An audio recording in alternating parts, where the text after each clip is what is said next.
மாணவர்கள் எவரும் போதைக்கு அடிமையாகாதீர்கள். அடிமையானவர்கள் மீண்டதாக சரித்திரமில்லை. எனவே உங்களையும் சமூகத்தையும் பாதுகாத்துக் கொள்ளுங்கள். உங்கள் நலன் கருதி கல்வி டிவி. வணக்கம் மாணவர்களே, நாங்கள் டான் டிவியின் கல்வி தொலைக்காட்சி இணைந்திருக்கின்றோம். குறிப்பாக உங்களுக்கு தெரியும் மாணவர்களே, இந்த ஏஎல் மாணவர்களுக்குரிய வரலாறு பாடம், அதாவது உயர்தர மாணவர்களுக்குரிய வரலாறு பாடம், இலங்கை வரலாறு இருக்கின்றது, ஐரோப்பிய வரலாறு இருக்கின்றது. அதில் இலங்கை வரலாறு ஒரு கட்டாய பாடம் இருக்கிறபடியால், வரலாறை ஒரு பாடம் எடுக்கிற மாணவர்களுக்கு இலங்கை வரலாறு கட்டாய பாடம் இருக்கிறபடியால், அடுத்த வரலாறில் ஐரோப்பிய வரலாறு தான் பெருமளவான அதிகமான என்னுடைய மாணவர்கள் எடுக்கிற வரலாறு ஐரோப்பிய வரலாறு. அந்த ஐரோப்பிய வரலாறு தொடர்பாக கடந்த பல மாதங்களாக பாடப்பரப்புகளும் அதனுடைய கடந்த கால வினாக்களும், குறிப்பாக பகுதி 1 இருக்கலாம், பகுதி 2 இருக்கலாம், முக்கியமாக படம் குறித்தல், ஐரோப்பிய புற உருவ படம் குறித்தல் தொடர்பாக கடந்த பல மாதங்களாக நிறைய வகுப்புகளை பார்த்தனாங்க. அதனுடைய ஒரு தொடர்ச்சியான ஒரு வகுப்பு தான் இந்த வகுப்பு. குறிப்பாக கடந்த காலத்தில் நாங்கள் கிட்டத்தட்ட ஒரு 1.5 மாதமாக நாங்கள் கடந்த கால வினாக்களே ரிவிஷன் பண்ணிக்கிட்டு வரோம். ஏன்னு சொன்னால் என்னுடைய மாணவருடைய வேண்டுகோள் கிணங்க இப்போது ஏஎல் பரீட்சைக்காக இன்னும் 6 மாதங்கள் இருக்கின்றது. அதுக்காக நாங்கள் ரிவிஷனாகத்தான் இந்த கடந்த கால வினாக்களை பார்த்து கொண்டு வருகின்றோம். அப்போ 6 மாதத்தில் ஏஎல் பரீட்சை மீண்டும் பெறப்போகின்றபடியால் அந்த மாணவர்கள் பாடப்பரப்புகளோடு சம்பந்தப்பட்ட நோட்ஸுகளோடு இருப்பார்கள். அவர்கள் கடந்த கால வினாக்களை செய்ய வேண்டும். அப்போதுதான் பரீட்சைகளுக்கு கேட்கப்பட்ட கேள்விக்கு நாங்கள் படித்து கொண்டு முழுமையாக விடை எழுதக்கூடிய இருக்கிறதா, அல்லது நாங்கள் படித்த விஷயத்துக்கும் கடந்த காலத்தில் கேட்கப்பட்ட கேள்விக்கு சம்பந்தம் இல்லையா இருக்கா என்று நாங்கள் முழுமையான ஒரு தெளிவை பெற வேணும்னு சொன்னால் நீங்கள் டான் டிவியினுடைய அந்த கல்வி தொலைக்காட்சியினுடைய உயர்தர வகுப்புக்குரிய வரலாறு பாடத்தினுடைய காணொலியை தினமும் பார்க்க வேண்டும். அதில் தான் நாங்கள் கடந்த கால வினாக்களை நாங்கள் செய்கின்றோம்.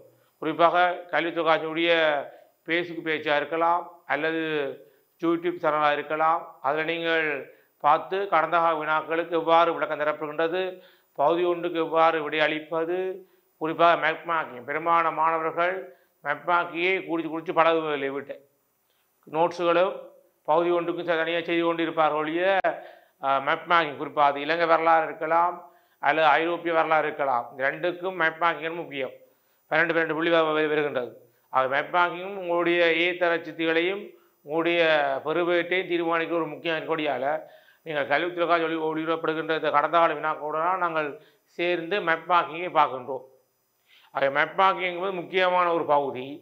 அதை சரியான முறையில் விளங்கி கொண்டால் தான் நீங்கள் சிறந்த முறையில் அதுக்கான விடை எழுதக்கூடியதாக இருக்கும். அவையே பகுதி 1, பகுதி 2 மெப்மாக்கிங், இந்த 3ம் சேர்ந்து தான் இலங்கை வரலாறும் ஐரோப்பிய வரலாறும். இந்த 3ம் தரமாக முழுமையாக பூரணமாக கற்றுக்கிற பிள்ளை மிகச் சிறப்பாக ஏத்தர சித்தியில் பெறக்கூடும். ஏ தாண்டி A+ கூட பெறக்கூடிய வாய்ப்பு இருக்கின்றது. அதுக்கு நீங்கள் தொடர்ந்து இந்த கல்வி தொலைக்காட்சி ஒளிபரப்படுகின்ற இந்த வரலாறு பாடம் தொடர்பாக மட்டுமில்லாமல் ஏனைய பாடங்களுக்கும் இந்த தொலைக்காட்சி ஊடாக தினந்தோறும் ஒவ்வொரு ஆசிரியரால் கற்பிக்கப்பட்டு வருகின்றது. அப்படி நீங்கள் மறக்காமல் பார்க்கின்ற போது தான் உங்களுக்கு வீட்டில் இருந்து கொண்டு இதை பார்க்கக்கூடிய வசதி உங்களுக்கு இருக்கின்றது. இப்போது எல்லோருடைய கைகளிலும் ஃபோன் வந்துவிட்டது, தொலைக்காட்சி இருக்கின்றது. தொலைக்காட்சி இல்லையான்னு சொன்னால் கூட ஃபோனில் கூட நீங்கள் டவுன்லோட் பண்ணி கொள்ளலாம், அல்லது ஃபோனில் கூட நீங்கள் ஒவ்வொரு நாளும் அப்டேட் பண்ணுற கல்வி சம்பந்தமான விடயங்களை பார்த்து நீங்கள் கடந்த கால வினாக்களை நீங்கள் எவ்வாறு விளக்கம் தரப்படுகின்றது, அதுக்கு என்னால் விலக எழுதக்கூடிய இருக்கின்றதா என்ற ஒரு பூர்ணமான விளக்கத்தை பெற்றுக்கொள்ளலாம். நிறைய என்னுடைய மாணவர்கள் என்னை தொடர்பு கொண்டு இப்படி கல்வி தொலைக்காட்சி ஒளிபரப்படுகின்ற ஏஎல் வரலாறு பாடம் முழுமையாக இருக்கின்ற சார், ஒரு தெளிவான ஒரு விளக்கத்தை கொடுக்குறீங்கள், தொடர்ச்சியாக நாங்கள் பார்த்துட்டு வரோம் சார், உங்களுடைய கற்பித்தல் மிக சிறப்பாக இருக்கின்ற என்னையை நேரடி கண்டும் தொலைபேசி ஊடாக தொடர்பு கொண்டும் எனக்கு கூறியிருக்கிறார். அப்போ அது ஒரு மன திருப்தியான ஒரு விஷயம். நாங்கள் படிப்புகின்றது மாணவர்களுக்காக, மாணவர்களுக்கான ஒளிபரப்புகின்ற சேவையானது தவறாது ஒரு ஒத்துழைப்போட வழங்குவதாக இருந்தால் காலப்போக்கில் உங்களுக்கு ஒரு சிறந்த ஒரு பெறுபேற்றை இது பெற்று தரும் என்பது ஒரு நிச்சயமான உண்மை. ஆகவே நாங்கள் தொடர்ச்சியாக இந்த கல்வி தொகுதி இணைஞ்சிருப்போம். அதன் அடிப்படையில் கடந்த காலத்தில் நாங்கள் பார்த்த வினாக்களில் இறுதியாக 2017ஆம் ஆண்டுக்குரிய பகுதி ஒன்று பார்த்து முடிச்சாங்க. பகுதி முக்கியமாக map marking, Europe map marking பார்த்து முடிச்சாங்க. அது பிறகு பகுதி 2 ஒரு 4-5 பெரிய வினாக்கள் பார்த்துனாங்க. இன்று நாங்கள் பகுதி 2 9வது வினாக பார்க்க போட்டோம். கடந்த 2 வகுப்புகள் எல்லாம் பகுதி 2க்குரிய வினாக்களுக்கு நாங்கள் பார்த்து முடிச்சினாங்க. இன்று பகுதி 2 9வது ஏ பாட்டு கேள்வி கடந்த வகுப்பு பார்த்துனாங்க. அதாவது பனிப்போர். பனிப்போர் என்பது இதனை குறிக்கின்றது. ஐரோப்பிய அரசியலில் பனிப்போர் எவ்வாறான செல்வாக்கினை ஏற்படுத்தியது என்று தொடர்பாக நாங்கள் கடந்த வகுப்பு பார்த்துனாங்க. ஆகவே 9வது வினா பார்த்தாங்க. 9வது வினா பாருங்கள் மாணவர்களே, 2 பகுதியில் கொண்டது. ஒன்று ஏ பகுதி, மற்றது பி பகுதி. ஏ பகுதியில் எடுக்கலாம், இல்லை பி பகுதி எடுக்கலாம். நீங்கள் கற்ற விடயங்கள் அடிப்படையாக கொண்டு உங்களுக்கு எந்த வினாவுக்கு பூரணமான திருப்தியான முறையில் விடை எழுதக்கூடிய இருக்கிறதோ அல்ல கூடிய புள்ளிகளை பெறக்கூடிய இருக்கிறதோ அந்த வினாவை தெரிவு செய்தால் விடை அளிக்க வேண்டும். அதன் இப்படி நாங்கள் ஏ பாட்டு பார்த்தோம். பனிப்போர் இலவான ஒரு விடயம். ஐரோப்பாவில் சத்தமின்றி ஆயுதமின்றி ரத்தம் சிந்தாமல் இடம்பெற்ற போர் பனிப்போர். நாடுகளிடையே போட்டி, பொறாமை, ஆயுத உற்பத்தி, பொருளாதார போட்டி என்ற அடிப்படையில் இந்த பனிப்போர் இடம்பெற்று கடந்த வகுப்பில் நாங்கள் விரிவாக ஆராய்ச்சி பார்த்தாங்க. ரெண்டு பாருங்கள், பி பாட்டில் ஒரு 6 சுருப்பு தரப்படுகின்றது. அதில் 2 சுருப்பு எழுத வேண்டும். பாருங்கள், மேலோவற்றில் 2 வரலாற்று முக்கியத்துவம் பெற்று சுருப்பு எழுத வேண்டும், 2 எழுத வேண்டும். ஆனால் 6 இருக்கின்றது. ஏ பாடல் 2 எடுக்க வேண்டும், பி பாடல் 6ல் 2. அப்போ தெரிவு இருக்கின்றது. பெரும்பாலான மாணவர்கள் பி பாடத்தை எடுப்பார்கள். என்ன சொன்னால் அது தெரிவு நிறைய இருக்கின்றது. அதுக்காண்டி பனிப்போர் கஷ்டமானது இல்லை. பனிப்போர் கொஞ்சம் கடினமான இருக்கிற மாணவர்கள் 6ல் ஏதாவது 2 விடயங்கள் எடுத்து சிறு வெளியிட்டு புள்ளியை பெற்றுட்டு போயிடுவார்கள். பாருங்கள், முதலாக பாருங்கள், புராண கால கிரேக்க கலையும் இலக்கியமும், மறுமலர்ச்சி கலை, மாற்று சீர்திருத்தம், அமெரிக்க புரட்சி பின்னணி, பிஸ்மார்க்கும் ஜெர்மன் தேசியவாதமும், போல்செவிக் புரட்சி. புராண கால கிரேக்க கலையும் இலக்கியமும், மறுமலர்ச்சி கால கலை, மாற்று சீர்திருத்தம், அமெரிக்க புரட்சி பின்னணி, அதாவது காரணங்கள், பிஸ்மார்க்கும் ஜெர்மன் தேசியவாதமும், போல்செவிக் புரட்சி. இவ்வாறு 6 தரப்படுகின்றது. அதில் ஏதாவது 2க்கு எழுத வேண்டும். அப்போ நாங்கள் ஒன்றா பார்க்க போகிறோம். நாங்கள் புராண கால கிரேக்க கலையும் இலக்கியம் பார்க்க போகிறோம். பி பாட்டில் பாருங்கள், பி பாட்டில் பார்க்க போகிறோம். பாருங்கள், பி பாட்டில் பாருங்கள், பி பாட்டில் பாருங்கள், 9வதுல பி பாட் பாருங்கள், கிரேக்க கலையும் இலக்கியம். பாருங்கள், பாருங்கள், கிரேக்க கலை உங்களுக்கு தெரியும் மாணவர்களே. கிரேக்க நாகரிகம், அதாவது ஐரோப்பாவில் 2 நாகரிகம் மிகவும் புகழ்பெற்றது. ஒன்று கிரேக்க நாகரிகம், மற்றது உரோம நாகரிகம். இந்த கிரேக்க நாகரிகம் தொடர்பாகவும் அது பிறகு எழுச்சி பெற்ற உரோம நாகரிகம் தொடர்பாகவும் நீங்கள் கட்டாயம் படிச்சிருக்க வேண்டும். ஏன்னு சொன்னால் கடந்த கால வினாக்களில் கிரேக்க நாகரிகம் கேட்கப்பட்டிருக்கிறது, அது பிறகு உரோம நாகரிகம் கேட்கப்படுகின்றது. ஒருக்கா கிரேக்க நாகரிகம் கேட்டால் அடுத்த முறை உரோம நாகரிகம். இப்படி கடந்த கால பரீட்சைகள் கேட்கப்படுகின்றது. குறிப்பாக நீங்கள் பாடசாலை மட்டத்தில் நடைபெறுகின்ற வடமாகாண பரீட்சையாக இருக்கலாம், அல்லது வேலைய பரீட்சையாக இருக்கலாம், அல்லது பாடசாலை நடைபெறுகின்ற ஏனைய பரீட்சையாக இருக்கலாம். இந்த பரீட்சைகள் கூட இந்த கிரேக்க உரோம நாகரிகங்கள் மாறி மாறி அடிக்கடி கேட்கின்றார்கள். அந்தளவுக்கு கிரேக்க உரோம நாகரிகம் முக்கியமான ஒரு பாடப்பரப்பு என்பதை நீங்கள் விளங்கிக் கொள்ள வேண்டும். அந்த கிரேக்க நாகரிகமானது குறிப்பாக ஐரோப்பாவில் எழுச்சி பெற்ற மிகவும் புராதனமான நாகரிகம்தான் இந்த கிரேக்க நாகரிகம். அதாவது இந்தோ ஐரோப்பிய இனக்குழுமத்தினர் தோன்றியவர்கள் என்றும், இவர்கள் இத்தாலிய தீபகற்பத்தில் ரைபன் நதிக்கரை ஓரத்தில் தோற்றப்பட்ட நாகரிகமாகவும், கிமு 13ஆம் 14ஆம் 15ஆம் நூற்றாண்டுகளில் எழுச்சி பெற்ற ஒரு சிறப்பான நாகரிகமாக இந்த கிரேக்க நாகரிகம் விளங்குகின்றது.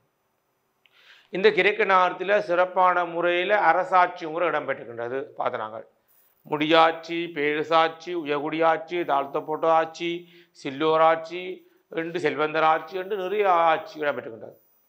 அதோட பொருளாதார ரீதியாகவும் வர்த்தகம், விவசாயம், கைத்தொழில் எல்லாம் சிறந்த முறையில் வளர்ச்சி அடைந்திருக்கின்றது. அதோட குறிப்பாக இங்கே சமய அடிப்படையில் மலைகளையும் நதிகளையும் இயற்கை வழிபாடு அதீனா, மடோனா போன்ற பெண் தெய்வங்களையும் மலைகளை குடைஞ்சு கோயில் கட்டுற முறைகளையும் மலைகளை குடைஞ்சு கடவுளுக்கு உருவம் கொடுக்கின்ற முறைகளையும் தான் இங்கே கிரேக்கநாரிய மக்கள் வழிபட்டுகின்றார். அதோடு விளையாட்டு இடம்பெறுகின்றது. குறிப்பாக எதேன்ஸ் கிரேக்கத்தினுடைய தாயம்னு சொல்லப்படுகின்றது. பருதி வட்டம் வீசுவது, குண்டறி, தட்டறிதல் என்று பலதரப்பட்ட விளையாட்டுகள் இங்கே அறிமுகமாயிருக்கின்றது.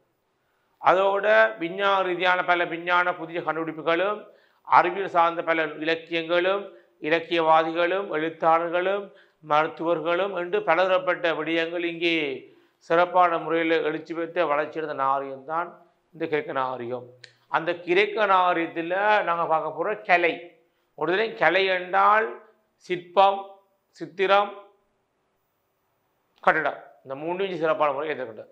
அது இந்த மாணவர்களே இங்கே கலை என்னும் போது குறிப்பாக சமயத்தின் ஊடாகத்தான் கலை வளர்ந்துருக்கின்றது. சொன்ன போல கடவுளுக்கு கோயில் அமைக்கின்ற போது மலைகளை குடைஞ்சு அல்லது பாறைகளை குடைஞ்சு கோயில் கட்டுற முறையை உருவாக்கி இருக்கிறார்கள். கோயில்களை மட்டும் மலையை குடைஞ்சு கட்டையில் கடவுளுடைய உருவங்களை கூட மலைகளை குடைஞ்சு அல்லது பாறைகளை குடைஞ்சு சிற்பங்களாக உருவாக்கி இருக்கிறார்கள். அப்போ அது முக்கியமாக பெண் தெய்வ வழிபாட்டுக்கு இந்த காலத்தில் மிகவும் முக்கியத்துவம் வழங்கப்படுகின்றது. அதீனா, மடோனா, அப்பலோ போன்ற பெண் தெய்வங்களை மலைகளில் உறைவதாகவும் மலைகளை வழிபட்டு குறிப்பாக மலைகளை சிற்பங்களாக செதுக்கி அதை வழிபடுற ஒரு நாகரிகத்தை குறிப்பாக இயக்க வழிபாட்டை உலகத்துக்கு அறிமுகப்படுத்தினார்கள் இந்த கிரேக்கர்கள்லாம். அப்போ சமயத்தின் பால் தான் இங்கே கலைகள், சிற்பம், கட்டிடம் வளர்ச்சி அடைந்திருக்கின்றது. அதை பற்றி தான் பார்க்க பாருங்கள். மானுடவாதத்தையும் இயற்கை தன்மையையும் கொண்டவை. மானுடவாதத்தையும் இயற்கை தன்மையையும் கொண்டவையைத்தான் கலைகள் வளர்ச்சிடும். மானுடவாதம் என்றால் மனிதனை மேன்மைப்படுத்துவதாகவும் இயற்கையை வெளிப்படுத்துவதாகவும் இயற்கை வழிபாடு நதிகளை வழிபடுறது, மலைகளை வழிபடுறது, பூமியை வழிபடுறது என்று தங்களுக்கு இயற்கை மீது கொண்ட ஈடுபாடு அடிப்படையில்தான் இங்கே இயற்கை வழிபாடு தான் மிகவும் முக்கியம் பெற்ற ஒன்றாக விளங்கியிருக்கின்றது.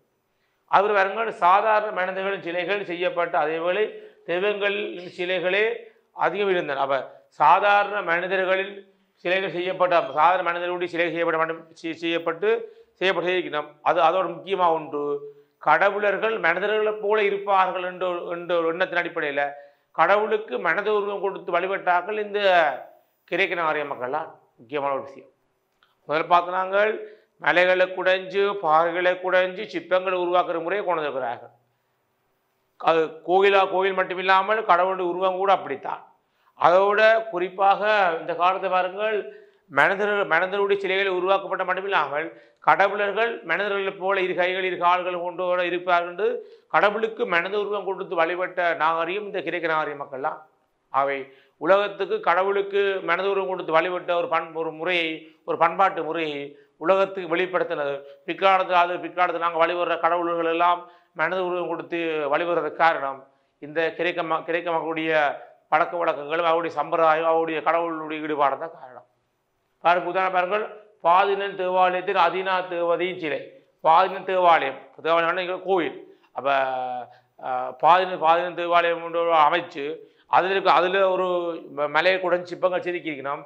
அந்த பெண் தெய்வத்துக்கு அதீனா எனப்படுகின்ற ஒரு தேவ என்ற பேர் வச்சு அந்த பேராலே அந்த மலையை வழிபட்டிருக்கணும், அதீனா தேவை. அப்போ பாதின தேவாலயத்தில் அதீனா தேவ சிலை, சியூஸ் தெய்வத்தின் சிலை. அப்போ பாதின தேவாலயத்தில் அதீனா தெய்வத்துக்குரிய சிலை இருக்கின்றது. சியூஸ் தெய்வத்தினுடைய சிலையும் நினைக்கணும் சிறப்பான முறையில் செதுக்கி வழிபட்டிருக்கணும். அவை கடவுளை மனிதனோட உருவம் கொடுத்து வழிபட்டிருக்கணும். அடுத்த பாருங்கள் சிற்பக்கலை. அடுத்த பாருங்கள் கட்டடக்கலை மிக உயர்ந்த நிலையில் இருந்துள்ளவுடன் டோரிக், அயோனிக், கொரிந்தியன் முறையிலான கட்டடங்கள் நிர்மாணிக்கப்பட்டன. அவங்கள கட்டடக்கலைக்கும் மிக உயர்ந்தது. அவர் சிற்பக்கலைக்கு எவ்வாறு மிக உயர்தரமான ஒரு மலைகளை குடைஞ்சி அல்லது பாறைகளை குடைஞ்சி வழிபடுற முறையை கடவுளுக்கு கொடுத்திருக்கார்களோ அதே போல கடவுளுடைய கோயில்களும் கடவுளுடைய தூண்களும் மற்றது கட்டடங்களும் மலைகளை குறைஞ்சு தான் கட்டணம் கட்டிருக்கணும். பாருங்கள், குறிப்பாக டோரிக் அயோனிக் கொருந்தி என்ற அடிப்படையில் சிறிய பெரிய நடுத்தரவிலான கோவிலை கூட கட்டி வழிபட்டிருக்கணும் இந்த காலத்தில்.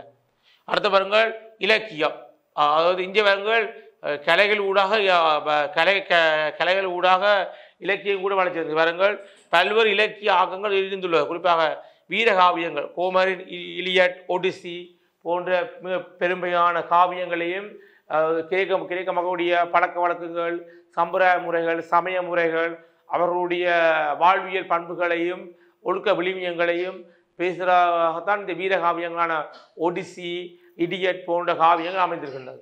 அடுத்த பாருங்கள் பாடல் நூல்கள், பிண்டர், செவோ பாடல் நூல்களை கூட இந்த காலத்தில் எழுதி வெளியிட்டிருக்கிறார்கள்.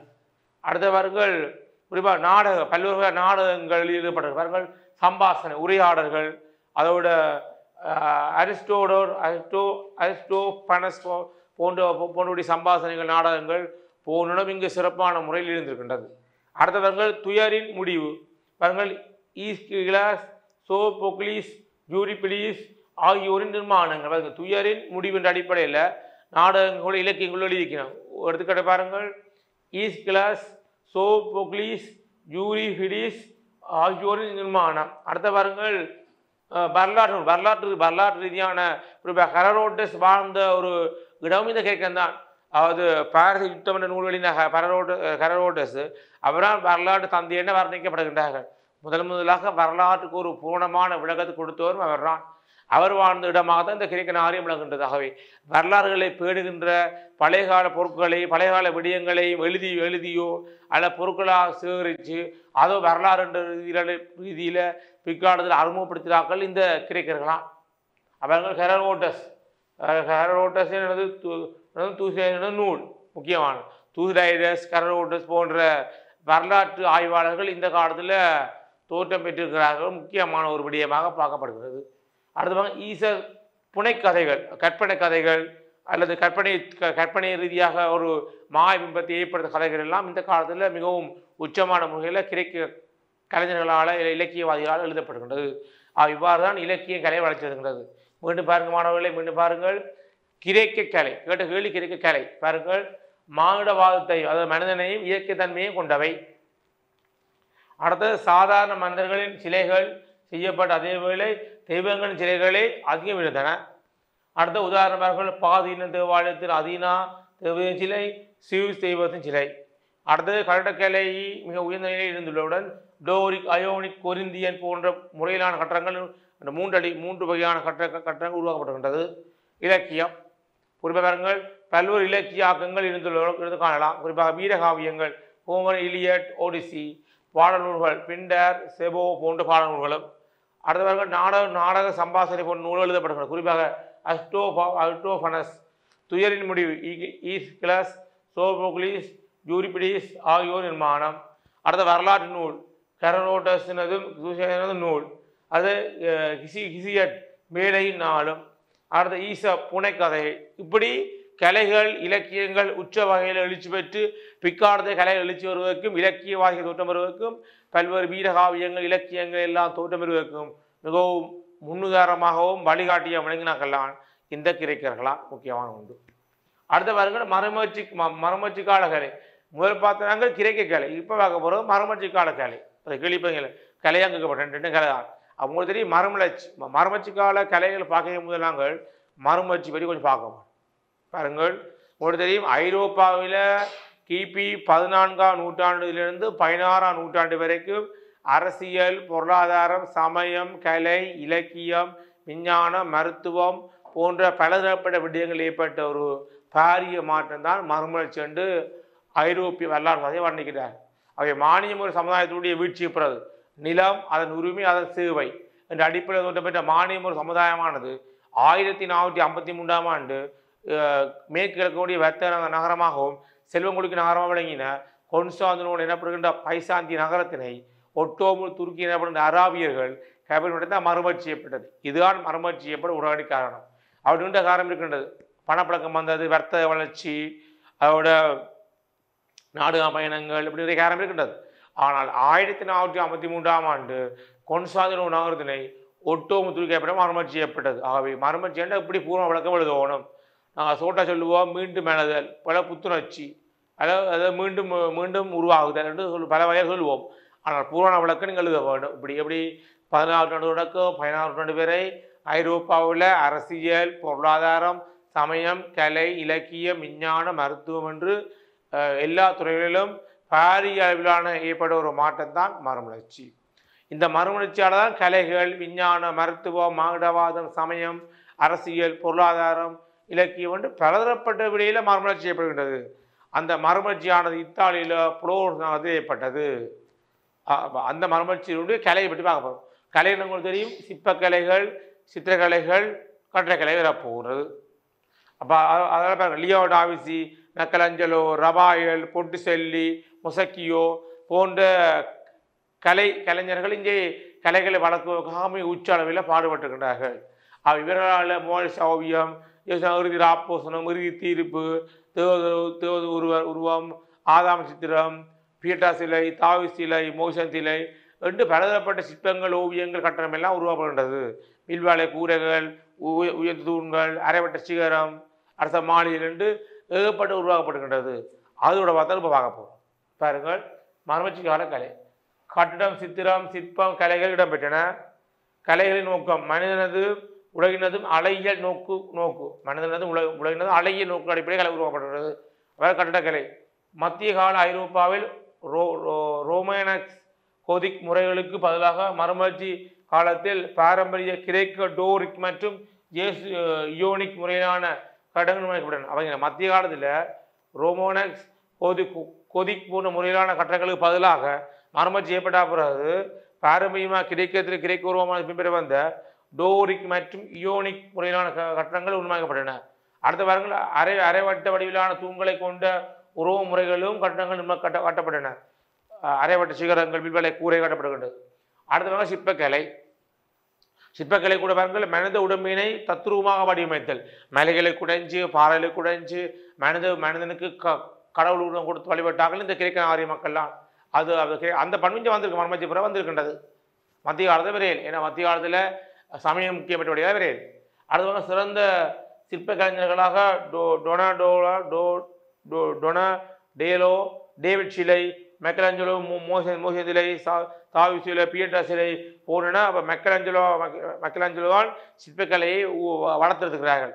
லியோ டாவிசி, இறுதி ராப்போசனம், மைக்கேலஞ்சலோ, மற்றது மோனிசா ஓவியம் எல்லாம் புகழ்பெற்ற மாதிரி மைக்கேலஞ்சலோவால் பியட்டா சிலை, தாவி சிலை, மோசன் சிலை போன்ற பலதரப்பட்ட சிற்பங்கள் உருவாக்கப்படுகின்றது. அடுத்த வாரங்கள் புதிய சித்திரக்கலை மரபு உருவானது. கலைகளில் மிகவும் உயர்நிலையில் சித்திரக்கலை இருந்தது. புதிய சித்திரக்கலை கலை மரபு உருவானது. கலைகளில் மிகவும் உயர்ந்த நிலையில் சித்திரக்கலை இருந்தது. அடுத்த வாரங்கள் பள்ளிகளில் வரையப்பட்ட ஓவியங்கள் லௌகீக வாழ்க்கை சிறப்பாக இருந்தது. உலக இன்பங்களை மத்திய காலத்தில் ஆன்மீக இன்பங்கள், சமயத்தை முன்னிலைப்படுத்திய சிற்பங்கள் உருவாக்கப்பட்டது. ஆனால் மறுமலர்ச்சி காலத்தில் லௌகீக இன்பங்கள், உலகத்தை ரசிக்கிற மாதிரி தான் சிற்பங்கள் உருவாக்கப்படுகின்றது. லௌகீக இன்பங்கள் சிற்பங்கள் உருவாக்கப்படுகின்றது. பள்ளிகளில் வரையப்பட்ட ஓவியங்கள், பள்ளிகள் பல்கலைக்கழகங்களில் வரையப்பட்ட ஓவியங்கள் எல்லாம் லௌகிய வாழ்க்கையை வெளிப்படுத்துகிற, மனிதனுடைய வாழ்க்கையை வெளிப்படுத்துகிற மாதிரி, உலக இன்பங்களை தூண்டுற மாதிரி தான் ஓவியம் எடுத்துக்கின்றது. அடுத்த வாரங்கள் அநேகமான சித்திரக்கலை கலைஞர்கள் புளோரன்ஸ் நகரத்தை சேர்ந்தவர்கள். புளோரன்ஸ் என்றால் இத்தாலியில் புளோரன்ஸ் நகரத்திலாம் லியோ டாவிசி, மைக்கேலஞ்சலோ, ரபாயல், பொட்டிசெல்லி, மொசக்கியோ போன்றவர்கள் வாழ்ந்திருக்கின்றார்கள். அங்கே இத்தாலியில் புளோரன்ஸ் நகரத்திலாம் சித்திரக்கலை கூட இருந்துகின்றது. அங்கிருந்து தான் சித்திரங்களும் கட்டடங்களும் சிற்பங்களும் வெளிச்சு பெற்றுக்கின்றது முக்கியமாக. அடுத்த வாரங்கள் பாருங்களா, அநேகமான சித்திரக்கலைஞர்கள் புளோரன்ஸ் நகரத்தை சேர்ந்தவர்கள். அது மொசக்கியோ, பொட்டிசெல்லி, ரபாயல் ஆகியோர் சிறந்த சித்திரக்கலைஞர்களாக இருந்தனர். அப்போ மொசக்கியோ, பொட்டிசெல்லி, ரபாயல் ஆகியோர் சிறந்த சித்திரக்கலைஞர்களாக இருந்திருக்கின்றார்கள். அடுத்த வாரங்கள் புளோரன்ஸில் நிறைந்த சித்திரக்கலைஞராக லியோ டாவின்சி திகழ்ந்த மோனாலிசா ஓவியம் முக்கியமானது. அப்போ புளோரன்ஸில் பெரும்பாலான சித்திரங்கள் எல்லாம் இந்த லியோ டாவின்சியில் வரையப்பட்ட ஓவியம் இருக்கின்றது. அடுத்தவங்க மைக்கேலஞ்சலோவும் மறுமலர்ச்சி கால சிறந்த சித்திரக்கலைஞராக விளங்கியிருக்கின்றார். ஆகவே மைக்கேலஞ்சலோ, லியோ டாவின்சி போன்ற முக்கியமானவர்கள். மற்றவர்கள் கொஞ்சம் முக்கியம் குறைந்தவர்களாகவும் இவர்கள் முக்கியம் கூடியவராக இருந்திருக்கின்றார்கள். இவ்வாறு தான் மறுமலர்ச்சி காலத்தில் சிற்பங்கள் சிறப்பான முறையில் ஓவியம் வரையப்பட்டுகின்றது. அவை மறுமலர்ச்சி காலம் முக்கியம் என்றால் மறுமலர்ச்சி காரணம் பெறலாம், மறுமலர்ச்சி செய்யப்பட்ட துறை பெறலாம், மறுமலர்ச்சி செய்யப்பட்ட விளைவு பெறலாம், மறுமலர்ச்சி கால பண்பு பெறலாம், அல்லது சிறுவிப்பாக கூட வரும். விஞ்ஞான மறுமலர்ச்சி, இப்போ கலைஞர் மறுமலர்ச்சி, இலக்கிய மறுமலர்ச்சி, அல்ல மறுமலர்ச்சி காரணங்கள் 8 புள்ளிக்கும் வரும், 16 புள்ளிக்கும் வரும். இப்போ நீங்கள் மறுமலர்ச்சி முக்கிய பாடம் என்பது நீங்கள் தெரிஞ்சுக்கொள்ள வேண்டும். அது உடைச்சி வச்சு கேட்பினோம். 1 புள்ளி 2 புள்ளி 3 புள்ளி 8 புள்ளி அப்படி 16 புள்ளி வரக்கூடிய அளவு கேட்பினோம். உடைச்சி வச்சு அப்படியும் கடந்த காலத்தில் வந்திருக்கு. அது உங்களை படமான பிரச்சனை சரி, விலைய பிரச்சனை சரி வந்திருக்கின்றது. அப்படி நீங்கள் அதுக்கேற்ற மாதிரி தான் நீங்கள் சிறந்த முறையில் ஒரு கடந்த கால வினாக்கள் செய்ய வேண்டும். கடந்த கால வினாக்களில் எப்படி விடையளிக்க வேண்டும், புள்ளிகளை எவ்வாறு அதிகரிக்கலாம் என்பதை நீங்கள் தெரிஞ்சதை தான் கூடிய முறையில் புள்ளி வர முடியும். இதுதான் முக்கியம். அப்போ மறுமலர்ச்சி கால கலைகள் பார்த்துறாங்க. அடுத்த வாருங்கள் மாற்று சீர்திருத்தம், அதாவது எதிர்மாறு சீர்திருத்தம். ஐரோப்பாவில் மானிய முறை காலத்தில் கிறிஸ்தவ சமயத்தினோட குறிப்பாக கத்தோலிக்க மதத்தினுடைய மேலாதிக்கம் தான் எல்லா துறையும் காணப்பட்டது. அது அரசியல், பொருளாதாரம், சமயம், கலை, விஞ்ஞானம் என்று எல்லா துறைகளிலும் இந்த கிறிஸ்தவ சமயம் குறிப்பாக கத்தோலிக்க மதத்துடைய மேலாதிக்கம் தான் காணப்பட்டது. அதால் அங்கே எந்த துறையும் வளர்ச்சி அடையாது. ஆனால் பிறகு மார்ட்டின் லூதர் மற்றது ஏனைய சமய சீர்திருத்த வாதிகள் எல்லாம் கத்தோலிக்க மதத்தின் குறைபாடுகளை சுட்டிக்காட்டின அடிப்படையில் அதிலிருந்து தோற்றப்பட்டுதான் புரட்டஸ்தாந்து பிற்காலத்தில் ஆசி, நொன்னாசி போன்ற பல மதங்கள் தோற்றப்பெறுகிறது. அவை எதிர்மாறு சீர்திருத்தம் சொன்னால் கத்தோலிக்க மதத்தில் காணப்பட்ட குறைபாடுகளை களைந்து அதுக்கு எதிராக உருவாக்கப்பட்ட புரட்டஸ்தாந்து மத சீர்திருத்தம் சொல்லுவோம் எதிர்மத சீர்திருத்தம் அல்லது மாற்று சீர்திருத்தம் என்று சொல்லி பயன்படுத்துவார்கள். அப்போ அது தொடர்பாக தான் பார்க்க போகிறோம். அங்கே மறுமலர்ச்சியால் ஏற்பட்ட ஒரு விளைவு தான் மத சீர்திருத்தம். மாட்டினுடைய பங்கு முக்கியமானது. பாருங்கள், புரட்டஸ்தாந்து வாதத்துக்கு எதிராக கத்தோலிக்க சபையினால் மேற்கொள்ளப்பட்ட எதிர் செயற்பாடு எதிர்மறை சீர்திருத்தம் எனப்படும். அவர் கத்தோலிக்க மதத்துக்கு எதிராக புரட்டஸ்தாந்து தோற்றமிட்டு அந்த புரட்டஸ்தாந்துக்கு எதிராகத்தான் கத்தோலிக்கரால் உருவாக்கப்பட்டதான் எதிர்மத சீர்திருத்தம். அது கத்தோலிக்க மதத்தை புறக்கணிக்கிறது, எதிர்மத சீர்திருத்தம் நடக்கின்றது. பாருங்கள், புரட்டஸ்தாந்தின் சமய கருத்துக்களை முறியடித்தல், புரட்டஸ்தாந்து சமய சீர்திருத்தவாதிகள் அவர் சொல்ற கருத்துக்களையும் அவர் சொல்ற சில விடயங்களையும் புறக்கணிக்கிறது. அதோட புரட்டஸ்தாந்து வாதம் பரவுவதை தடுத்தல் மற்றும் கத்தோலிக்க திருச்சபையின் அதிகாரத்தை மீண்டும் ஏற்படுத்தல். பாருங்கள், புரட்டஸ்தாந்து வாதம் பரவுவதை தடுத்தல் மற்றும் கத்தோலிக்க திருச்சபையின் அதிகாரத்தை மீண்டும் ஏற்படுத்தல், இது இரண்டும் முக்கியமானது. அடுத்ததாக ஜேசி பிரிவு, டிரண்ட் மாநாடு, அதர்மத்துக்கு எதிரான நீதிமன்றம் என்பனவும் எதிர்மத சீர்திருத்தத்தின் விளைவாக தோன்றியவை. பாருங்கள், ஜேசி பிரிவு, டிரண்ட் மாநாடு, அதர்மத்துக்கு எதிரான நீதிமன்றம் என்பனவும் எதிர்மத சீர்திருத்தத்தின் விளைவாக தோன்றியவை. இவ்வாறு தான் புரட்டஸ்தாந்துக்கு எதிராக கத்தோலிக்கரால் உருவாக்கப்பட்ட ஜேசி பிரிவு எனப்படுகின்ற ஒரு பிரிவு, டிரண்ட் மாநாடு, அதர்மத்துக்கு எதிரான நீதிமன்றம் என்பனவும் எதிர்மத சீர்திருத்தத்தின் விளைவாகத்தான் தோற்றம் பெற்ற சொல்லப்படுகின்றது. இதுதான் முக்கியம். ஆகவே கத்தோலிக்கரால மதனுடைய குறைபாடுகள் களைந்து புரட்டஸ்தாந்து மதம் மார்ட்டின் லூதர் போன்ற சமயத்தவாதிகள் உருவாக்கப்பட்டதால அந்த புரட்டஸ்தாந்து மதத்தினுடைய எதிர்ப்பை சமாளிக்கணும், அதை இல்லாமக்கணும், அதை விரட்டணும் என்ற அடிப்படையில் தான் கத்தோலிக்கரால் உருவாக்கப்பட்டதான் எதிர்மத சீர்திருத்தம் அல்லது மாற்று சீர்திருத்தம். இது சிறுவிப்ப கூடிய இது 16 புள்ளிக்கு வராது. ஆனால் சுறுவிப்ப வந்துக்கிட்டே என்றால் விடியம் குறைவாக இருக்கிறபடியால் சுறுவிப்பத்தான் அதிகமாக வரக்கூடிய வாய்ப்பு இருக்கின்றது. இது அப்போ 3 விதமான நாங்கள் சுருவி பார்த்துக்கோம். குறிப்பாக முதல் பார்த்தனா மாணவர்களே கிரேக்க கலைகள், கிரேக்க கால கலைகள், கிரேக்க கால விளையாட்டும் பெறும், கிரேக்க பண்பாடு, கிரேக்க சமயம் இப்படியும் வந்துக்கிறேன் கடந்த வளர்ந்துக்கின்றது. அடுத்த பார்த்தா மறுமலர்ச்சி கால கலைகள் பார்த்துனாங்க. அடுத்த பார்த்தா முக்கியமாக பார்த்தாங்க மாற்று சீர்திருத்தம் அல்லது எதிர்மறை சீர்திருத்தம் பார்த்துனாங்க. அடுத்த வாருங்கள் 3வது 4வது வாருங்கள் அமெரிக்க புரட்சி. இது அமெரிக்க புரட்சி பின்னணி இது பெரிய கேள்வியாக பெறும். அதாவது அமெரிக்க சுதந்திர போரானது பிற்காலத்து பல புரட்சிகளை ஏற்படுத்த வழிவகுத்தது, இதை வழிவகுத்தது. அதன் அடிப்படையில் அமெரிக்க சுதந்திர போராட்ட காரணத்தை குறிப்பிட்டு விளக்கு இப்படி வேறு அல்லது உங்களுக்கு அமெரிக்க சுதந்திர காரணத்தை நாங்கள் அரசியல் காரணங்கள், பொருளாதாரங்கள், சமூக காரணங்கள் அடிப்படையிலையும் பிரித்து பார்க்கலாம், அப்படியும் எழுதலாம். அப்போ 8 புள்ளிக்கும் பெறும், 16 புள்ளிக்கும் பெறும். நீங்கள்லாம் அதுக்கு ஏதாவது தயார்படுத்திக் கொள்ள வேண்டும். 16 புள்ளிக்கு ஏற்றமாக எழுத வேண்டும், 8 புள்ளிக்கு ஏற்றமாக எழுத வேண்டும், தயார்படுத்த வேண்டும். அவை நீங்கள் அமெரிக்க புரட்சி முக்கியமான, ஏன்றால் உலகத்திலே ஏற்பட்ட புரட்சிகள் முக்கியமான புரட்சி அமெரிக்க புரட்சி. ஏன்னு சொன்னால் பிரித்தானிய பேரரசுகளிலிருந்து அல்ல பிரித்தானிய குடியேற்ற காலனித்துவத்திலிருந்து விடுதலை பெற்ற முதலாவது நாடு அமெரிக்க நாடு தான், பழங்குடியின மக்கள்லாம். அவை 1772 தொடக்கம் 1783 வரைக்கும். கவனிமானவர்களே, கவனிங்கள், 1772 தொடக்கம் 1783 வரைக்கும் உலகத்தில் ஏற்பட்ட முக்கியமான புரட்சியான் அமெரிக்க புரட்சி. அதாவது அமெரிக்காவில் இடம்பெற்ற பிரித்தானியுடைய ஆட்சிக்கு எதிராக அமெரிக்கா பழங்குடியின மக்கள் மேற்கொண்ட ஒரு புரட்சியான் அமெரிக்க புரட்சி. அதாவது பிரதித்துவமில்லை, வரியும் இல்லை என்ற கொள்கையை முன்னிலைப்படுத்தி, அல்லது அனைத்து இனத்தினரும் சமமானவர்கள் என்ற கொள்கையை முன்னிலைப்படுத்தி ஏற்படுத்தப்பட்ட ஒரு புரட்சியான் அமெரிக்க புரட்சி சொல்லப்படுகிறது. அது அமெரிக்க புரட்சியானது வரலாற்றில் பல புரட்சிகளை வித்திட்டதாகவும், பல நாடுகள் பிரித்தானிய பேரரசிலிருந்து விடுதலை பெறுவதற்கும் மிகவும் உந்துதலாகவும் ஒரு வழிகாட்டியாகவும் இருந்த ஒரு புரட்சியான் அமெரிக்க புரட்சி. அந்த புரட்சியினுடைய பின்னணி, அந்த புரட்சி எப்படி ஏற்படுகிறது, அதுக்கான பின்னணி பார்க்க போகிறோம். அந்த பின்னணி நாங்கள் ரெண்டாக பார்க்கலாம். ஒன்று பொருளாதாரங்கள், மற்ற அரசியல் காரணம் பார்க்க போகிறோம். பொருளாதாரங்கள் மற்ற அரசியல் காரணம் அடிப்படையில் நாங்கள் இதை பார்க்க போகின்றோம். பாருங்க மாணவர்களே, பாருங்க. அப்போ முதலாவது நாங்கள் பொருளாதார ரீதியாக அமெரிக்கா புரட்சி எப்படி என்ன காரணம், குறிப்பாக பிரித்தானியனால் அமெரிக்கா விதிக்கப்பட்ட வரிமுறைகள், அது பொருளாதார முக்கியமாக பொருளாதார கொள்கைகள், அதோட பிரித்தானியுடைய கடுமையான அடக்குமுறைகள், வியாபாரம் செய்ய முடிய தன்மைகள், குடியேற்றவாதிகளுடைய சுரண்டுவது, இப்படி பலதரப்பட்ட விடயங்கள் பொருளாதார ரீதியான காரணத்தால் சுட்டப்படுகின்றது. அதனடி பாருங்கள், பின்னணி பாருங்கள். பிரித்தானிய அமெரிக்க குடியேற்றங்களில் கையாண்ட வியாபார கொள்கை அமெரிக்க குடியேற்றங்களை தமது உற்பத்தி பொருட்களுக்கான சந்தையாகவும் கைத்தொழிலுக்கான மூலப்பொருளாகவும் பெற்றுக்கொள்ளும் இடமாக பயன்படுத்தியது. அவை அமெரிக்கா பிடிச்ச பிரித்தானியர்கள் அமெரிக்காவில் பால்மு குடியேற்றங்களை பிரித்தானியா பிடிச்சவையா, தென்பேர்டு, லங்கா சயல், லோக் சயல், பென்சில்வேனியா, அடுத்து டெலவேர், இப்படி நியூயார்க், இப்படி 13 குடியேற்றங்களை பிடிச்சாகவும், 14 குடியேற்றம் மீதும் ஒரு வியாபார கொள்கைகளை பின்பற்றியாகவும், உற்பத்தி பொருட்களுக்கான சந்தைகளை ஏற்படுத்த வேண்டும் என்றதும், மூலப்பொருட்களை பெற்றுக்கொள்ள என்ற நோக்கம் கொண்டுதான் அமெரிக்கா பழங்குடியின மக்களை அடிமையாக நடத்தி அவர்கள் வரியாக விட்டு அங்கேயே தங்களுக்கான ஒரு வியாபார தந்திரத்தை உருவாக்கினவர்களால் இந்த பிரித்தானிய வர்த்தகர்கள். இது ஒரு காரணம். வியாபார கொள்கைகள், வியாபார கட்டுப்பாடுகள், மூலப்பொருட்கள் உற்பத்தி பெறக்கூடிய சந்தையாக மாற்றியமை, இதெல்லாம் காரணமாக அமைகின்றது. அடுத்தது பிரித்தானிய இராணுவ சட்டம். பிரித்தானிய இராணுவ சட்டம், வியாபார சட்டங்களின் மூலம் இதனை நடைமுறைப்படுத்திய பிரித்தானிய இராணுவ சட்டம்.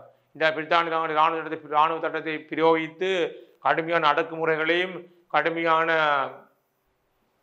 குறிப்பாக அமெரிக்க பழங்குடியின மக்களை அடக்குவர்களாகவும் காணப்பட்டிருக்கார்கள். அப்போ இது ஒரு முக்கியமான ஒரு விடயமாக பார்க்கப்படுகின்றது. குறிப்பாக பிரித்தானியுடைய இராணுவ சட்டத்தையும் அடக்குமுறைகளையும் பொறுத்துக்கொள்ள முடிய அமெரிக்க பழங்குடியின மக்கள் அதுக்கு எதிராக புரட்சி ஈடுபட்டுகின்றார்கள். அதோட வியாபார சட்டங்கள், அது பொருளாதார கொள்கைகள், பொருளாதார நிறைய இருக்கின்றவர்கள். இங்கிலாந்தில் உற்பத்தி செய்யப்படும் பொருட்கள் குடிநீர் உற்பத்தி செய்வது தடை செய்தால், அதோட புகையிலை, வெற்றிலை, தேன், மெழுகு எல்லாம் குடிநீர் பாதுகாப்பு மிக்க வேண்டும். அதோட அமெரிக்கா உற்பத்தி செய்யப்பட்ட பொருட்கள் எல்லாம் பிரித்தானியா அனுப்பப்பட்டு தான் வேறு நாடுகள் போகும். அதோட உற்பத்திகள், வியாபாரம் தொடர்பாக அமெரிக்க குடியேற்றவாசிகள் பழங்குடியின மக்களோட அமெரிக்க குடியேற்றவாசிகள் பிரித்தானியோட போட்டியிட முடியாது. இப்படி பல்வேறு விதமான அடக்குமுறைகளையும் பல விதமான பொருளாதார கொள்கைகளையும் இறுக்கமான முறை பின்பற்றியிருக்கிறார்கள். பாருங்கள், குறித்த சில பொருட்கள் பிரித்தானியாவுக்கு மாத்திரம் ஏற்றுமதி செய்ய வேண்டியிருந்தது. குறிப்பாக புகையிலை, பருத்தி, தேன், மெழுகு என்ற பல பொருட்கள் பிரித்தானியா ஏற்றுமதி செய்யப்பட்டு அங்கிருந்து தான் அடுப்போம். அடுத்து குடியேற்றங்களில் பெற்ற மூலப்பொருட்களை கொண்டு உற்பத்தி செய்யப்பட்ட பொருட்கள் பிரித்தானியா குறிக்கப்பட்ட விலைக்கு குடியேற்றங்களில் உற்பத்தி செய்ய, அதாவது குடியேற்றங்களில் பெற்ற மூலப்பொருட்களை கொண்டு, அமெரிக்காவில் பெற்ற மூலப்பொருட்களை கொண்டு உற்பத்தி செய்யப்பட்ட மூலப்பொருட்கள், அதாவது அமெரிக்காவில் பெற்ற மூலப்பொருட்கள் கொண்டு பிரித்தானியாவில் ஏதாவது ஒரு பொருள் உற்பத்தி செய்யப்பட்டால் பிறகு அந்த பொருட்களுக்கு பிரித்தானியா ஒரு விலை குறித்து மீண்டும் குடியேற்ற நாடுகளை விற்பாங்க. அப்போ மூலப்பொருட்களை எடுத்த நாட்டிலேயே அந்த பொருட்களுக்கு தங்களுடைய விலையை குறித்து தங்களுடைய இலச்சினை அடித்து விற்கின்ற ஒரு கடுமையான ஒரு வியாபார தந்திரங்களை தான் பிரித்தானியர்கள் அமெரிக்கா பழங்குடியின மக்கள் மட்டும் இல்லாமல் அவருடைய குடியேற்றங்கள் மீது பின்பற்றினார்கள். அடுத்த அவர் பாருங்கள், குடியேற்றங்களில் பொருட்கள் பிரித்தானிய கப்பல்களிலே கொண்டு செல்லப்படப்பட்டார்கள். குடியேற்றங்களின் பொருட்கள் உற்பத்திய பொருட்கள் பிரித்தானிய கப்பல் தான் பிரித்தானியா போகும். அல்லது வேறு கப்பலில் வேறு நாடு கொண்டு போயிடுவாங்கல்ல, அதை கொண்டு போக முடியாது. இப்படி கடுமையான ஒரு அடக்குமுறையான ஒரு கொள்கையை தான் இவர்கள் பின்பற்றி இருந்ததாக நான் காணக்கூடிய இருக்கின்றது. அவை வரிமுறைகள், கண்ணாடி, தேயிலை, மற்ற முத்திரை வரி, இப்படிப்பட்ட நிறைய வரிமுறை பின்பற்றுகிறார்கள். கடுமையான அடக்குமுறை பின்பற்றி கடுமையான அடக்குமுறையான பொருளாதார பின்பற்றுகிறார்கள். இதை தாங்க முடியாதான் அமெரிக்க பழங்குடியின மக்கள் பிரித்தானியாவுடைய ஆட்சிக்கு எதிராக புரட்சிகள் எடுக்கிறாங்க. ஆகவே அமெரிக்க புரட்சிக்கான காரணங்கள் நாங்கள் ரெண்டாக பார்க்குறோம். பொருளாதார காரணம் இன்றைய பார்த்துனாங்க. அடுத்த வகுப்பு நாங்கள் அரசியல் காரணம் பார்க்க போகிறோம். இன்று நாங்கள் 3 விடயம் துருவி பார்த்துருக்கிறோம். கிழக்கு கிளைகளை பார்த்துருக்கிறோம், மறுமச்சு கலைகளை பார்த்துருக்கிறோம், மாட்டு சீர்திருத்தம் பார்த்துருக்கிறோம், அமெரிக்கா புரட்சியின் பின்னணியில் பொருளாதாரம் மட்டும் பார்த்துருக்கிறோம். அடுத்த வகுப்பு நாங்கள் அரசியல் காரணம் பார்த்து ஏனைய சுருவி பார்க்க போகிறோம். அவை நீங்கள் தொடர்ச்சியாக டாண்டியுடைய கல்வி தொலைக்காட்சி இணைஞ்சிருப்போங்களாதான் இவ்வாறான சிறப்பான பல விடயங்களை பெற்றுக்கொள்ள முடியும் என கூறிக்கொண்டு மாணவர்களே, நன்றி, வணக்கம் மாணவர்களே. கல்வி டிவியில் புத்தம்புது நிகழ்ச்சிகளை உடனுக்குடன் பார்த்து மகிழ எமது Facebook மற்றும் YouTube பக்கத்தை லைக் செய்யுங்கள்.